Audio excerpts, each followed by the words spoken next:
Hello guys, माझा हा दुसरा ब्लॉग आहे माझ्या चॅनलवर.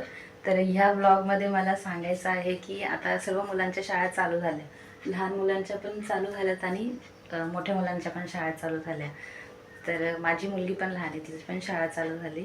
तर शाळा चालू झाल्यावर कशी एक वेगळी फिलिंग असते, आनंद पण होतो की आमची शाळा चालू होणार आणि टेन्शन पण येते, अरे परत शाळेत जायचा, अभ्यास करायचा, टीचरचा ओरडा वगैरे सगळं ठीक आहे.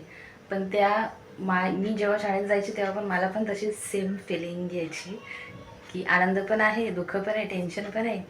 पण शाळेमध्ये जाताना म्हणजे कसं नवीन शाळा चालू झाल्यावर नवीन वह्या पुस्तकं मिळायचे, तर मग तो एक आनंद वेगळाच होता की नवीन वह्या पुस्तकं मिळाले, चला शाळेला. आणि त्याच्यानंतर शाळा चालू झाल्यावर मग पावसाचे दिवस असतात, मग शूज मिळणार. मग शूज, अरे वा मस्त, मला आज शूज मिळणार आहे, तर त्याचा वेगळा आनंद. आणि शूज मिळणार, रेनकोट मिळणार, काही मुलांना रेनकोट. आणि त्याच्यानंतर वह्या पुस्तकं असेल तर सगळं न्यू न्यूच मिळतं ना, म्हणजे पेन मिळतात, कंपॉस मिळते, तर एक आनंद वेगळाच असतो. म्हणजे आनंद पण आहे आणि टेन्शन पण आहे, दडपण पण आहे लहान मुलांना. तर सेम माझ्या मुलीचं पण तसंच झालं, ती पण शाळेत जाते, 3-4 दिवस झाले. तर तिला पण म्हणजे नवीन वह्या पुस्तकं बघून आनंद पण होते, वह्या पुस्तकं घेऊन बसते.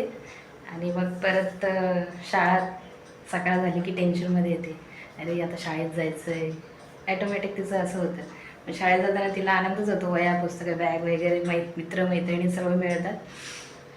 तर मग हे लहान मुलांचं असं असतं, आनंद पण आहे, टेन्शन पण आहे. आणि माझं पण सेम तसंच होतं. तर तुमच्या मुलांचं कसं होतं आणि तुम्ही तुमच्या स्कूल लाईफमध्ये लहान असताना तुमचं कसं होतं, जसं माझं होतं तसं सेम तुमचं होतं का?